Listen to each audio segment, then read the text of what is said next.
मैया की। ऐसे तो माता के जुड़वास माँ आप मल्ला माता के सुंदर सुंदर जसगीर सुनेला मिलते आप मन के बीच। आज मैं पखरा के महिमा के बखान करेला जाता हूँ, खबर की यही पखरा ले हमर जम्मो देवी देवता हाँ बने हैं और एकर बहुत ही मान सम्मान है। तो कर महिमा के बखान ला आप मन के बीच करेला चाहता हूँ। बोले शीतला मैया की। या देवी सर्वभूतेषु शक्ति रूपेण संस्थिता नमस्तस्यै नमस्तस्यै नमस्तस्यै नमो नमः।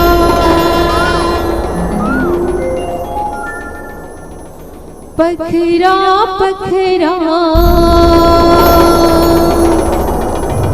ये जग पखरा, पखरा के दुनिया जानेगा।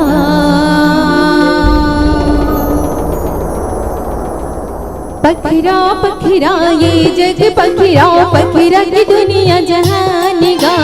इह माटी के कोखले उपजे, पखरा के बने भगवान गा। पखरा पखरा ये जग पखरा, पखरा की दुनिया जहानेगा। इह माटी के कोखले उपजे, पखरा के बने भगवान गा। इह माटी के कोखले उपजे, पखरा के बने भगवान गा। पखरा पखरा ये जग पखरा, पखरा की दुनिया जहानेगा।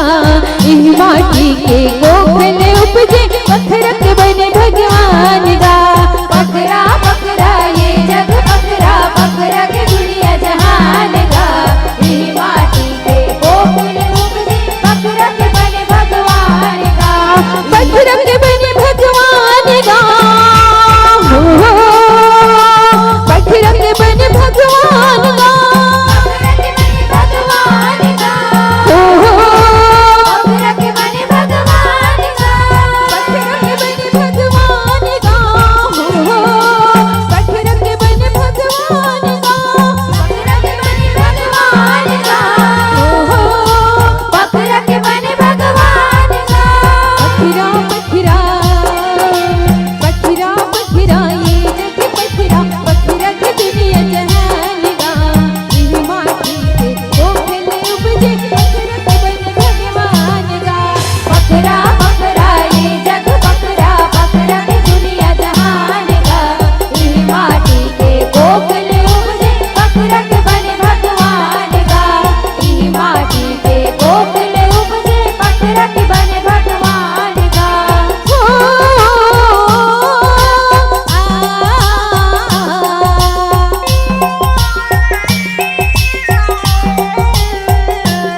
औतरिया में बखरा हो नरवा में बखरा हो तरिया में बखरा नरवा में बखरा बखरा की महिमा महान गा इह माटी के कोखले उपजे बखरा के बने भगवान गा बखरा बखरा ये जग बखरा बखरा की दुनिया जहान गा इह माटी के कोखले उपजे बखरा के बने भगवान गा इह माटी के कोखले उपजे बखरा के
बोले सीता मैया की जय। बोले शंकर भगवान की जय। बोले सभी देवी देवताओं की जय।